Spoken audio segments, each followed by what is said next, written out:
চাল কুমড়োর পাতাগুলো বসিয়ে দিচ্ছি। সব একটা একটা করে ভেজে নেব।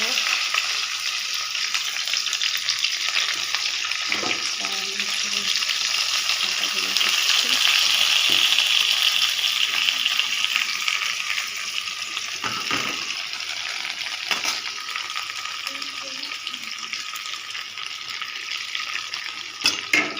সবগুলো একসঙ্গে কড়াইয়ের মধ্যে দিলাম, দিয়ে ঢেকে রেখে দেব। ঢেকে রেখে দিলাম 10 মিনিটের জন্য।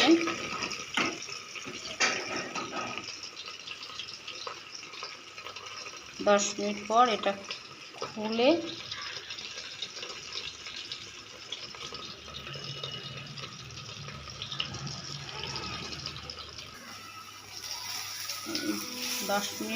ঢাকা খুলে পাতাগুলো উল্টিয়ে দিলাম।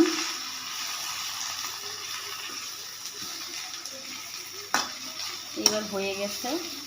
5 মিনিট ঢেকে রেখে দিব। 5 মিনিট পর থালায় সার্ভ করব।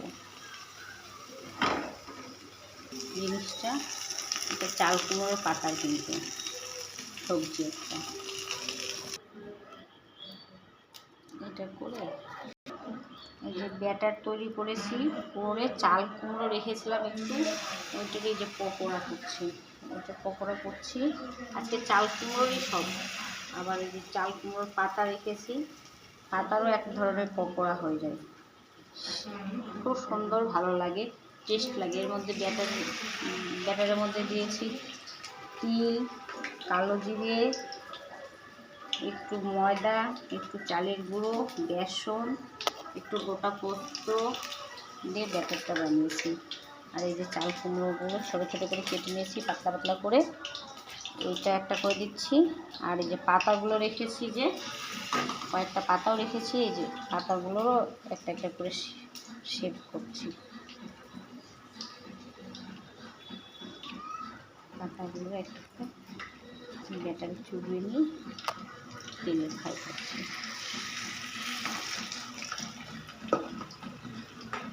খেতে মুচমুচে ভালো লাগে। দেখুন কেমন ফুলে গেছে পকোড়াগুলো।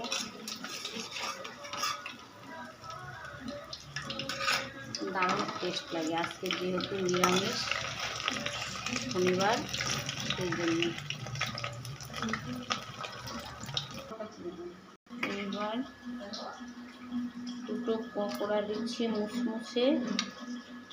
এখানে আছে স্যালাড, এখানে আছে সেই পাতার পুর ভরানো